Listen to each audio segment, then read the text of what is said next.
Dia punya level tu tak adalah sampai layan atas, sampai atas katil tu tak ada. Just macam duduk lepak minum arak dengan datin-datin tadi, and dia akan dapat sekitar RM4,000 Malaysia lah, tak silap saya. Tapi kawan saya tak buat lah. Kawan saya ni ayah dia Pak Imam kot.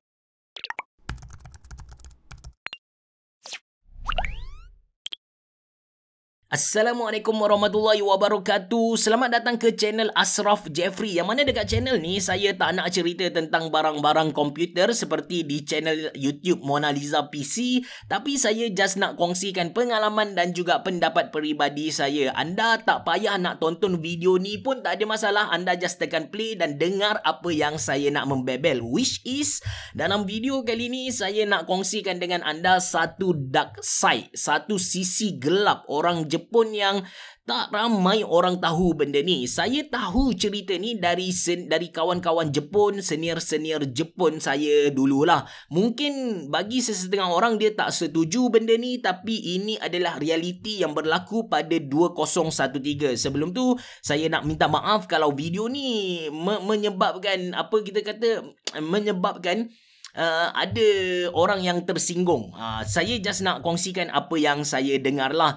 Jadi kita biasa dengar dekat Jepun, suami ataupun lelaki-lelaki mereka bekerja keras sampai 2-3 pagi kerja, which is bagi sesetengah syarikat betul, tapi untuk syarikat saya benda tu tak berapa tepat lah. Syarikat saya pukul 6 dah boleh caw dah. Syarikat kawan saya memang dia kerja dekat satu company kereta yang sangat popular, start dengan huruf N, anda pun boleh teka sendiri dah.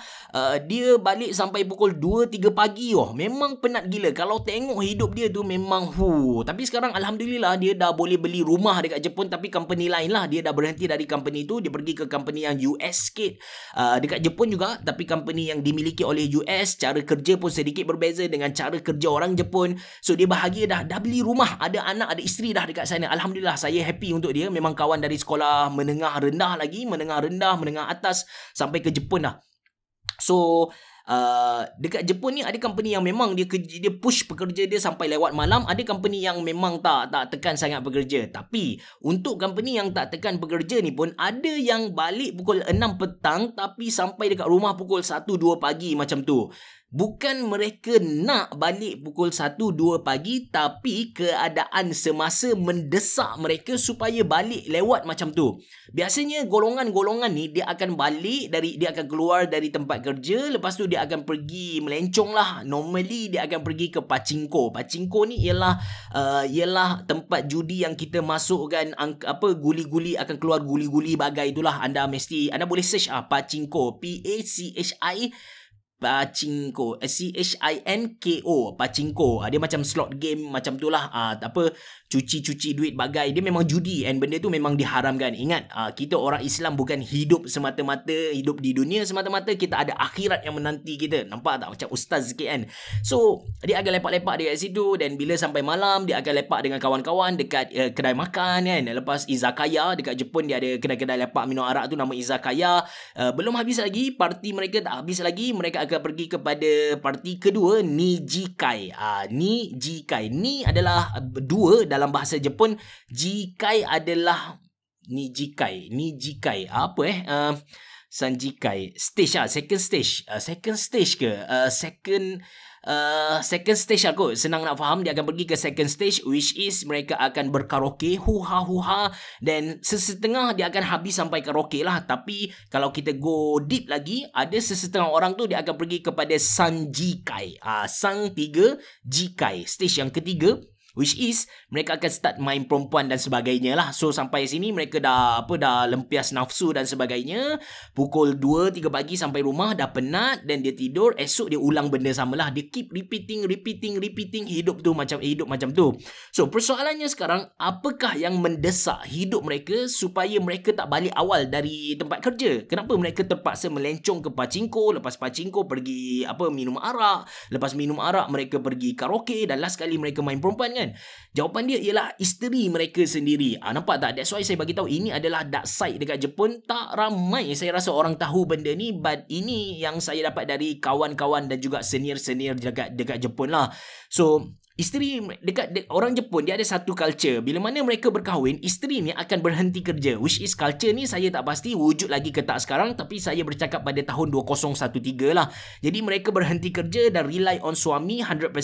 And bila dah tak bekerja ni and anak pun tak ada, anak jarak dia orang ni suka macam planning kan. Planning kahwin jarang lah. Kahwin terus dapat anak tu jarang gila, especially orang bandar.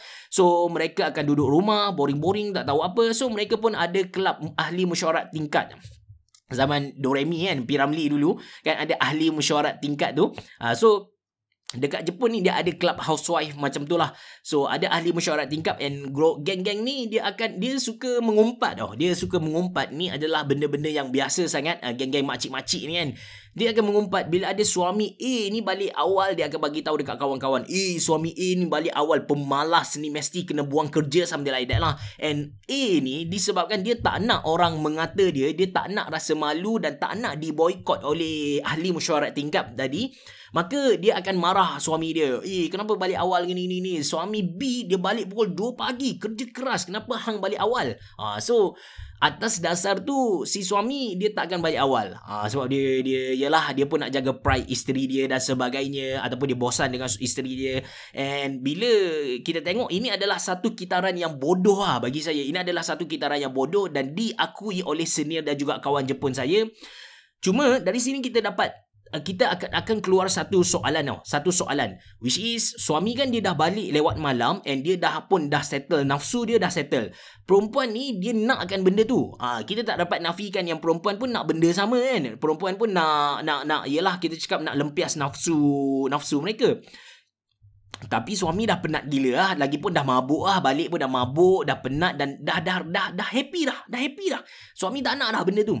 Apa yang mereka buat? Mereka pun start lah join persatuan yang kita kata orang awam boleh join. Orang awam boleh join. Even dekat satu university, saya tak nak cakap university mana, satu university yang popular dekat Jepun, popular dekat Tokyo, dia memang ada satu kelab persatuan yang mana membenarkan housewife ni join. And dalam kelab tu dia adalah ajar menjahit dan sebagainya. So dalam persatuan tu isteri-isteri yang kegersangan ni, dia akan carilah budak-budak muda yang dia rasa okey untuk dijadikan anak ikan dan sebagainya. And sebut tentang anak ikan, nampak tak betapa kotornya cycle yang berlaku ni. And sebut tentang anak ikan ni, kawan saya yang sekarang dia kerja dekat company kereta T, dia tak ada masalah dari segi kerja memang bagus gila, kerja dekat Jepun lagi. Company T memang famous gila dekat Malaysia. So kawan saya ni dia memang kacak cuma saya tengok tu saya tak ada nafsu dengan dia, saya normal. So dia kacak and dia pernah dapat tawaran untuk kerja sebagai pelayan bar untuk, kalau kita datin lah, gaji dia gila mahal kau. Satu hari dia akan dapat sekitar dalam RM3,000 Malaysia untuk satu hari sahaja.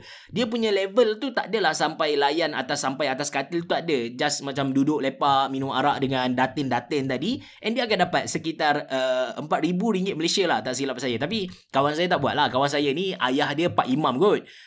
Atas dasar tu, even saya rasa kalau ayah dia tak pak imam pun dia tak buat kot benda tu. So itu kita kata dark side dekat Jepun yang saya rasa tak ramai lah orang tahu benda ni. Orang tak tahu kot benda ni. Saya sekali lagi nak minta maaf kalau apa yang saya cerita ni boleh menyinggung perasaan sesetengah orang. Tapi ini apa yang saya dengar, saya terima. Even nak kata pemerhatian tu taklah kot. Tapi yes, itu cerita 2013. Sekarang mungkin lagi bagus kot. Tak tahulah. Terima kasih kerana menonton. Kalau anda nak tahu apa-apa tentang Jepun, kalau saya ada pengalaman terhadap benda tu ataupun saya ada knowledge, okey. Perkataan yang anda kena belajar hari ni ialah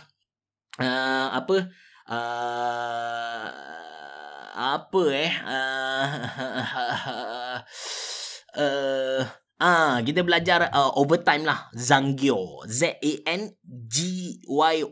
Zanggyo. So Zanggyo ni overtime lah. Jadi bila kita nak masuk mana-mana company Jepun, kita tanyalah ada bayaran Zanggyo ke tak. Bayaran Zanggyo dia mahal juga dekat Jepun ni. Terima kasih kerana menonton. Assalamualaikum warahmatullahi wabarakatuh. Bereboh. Jumpa lagi.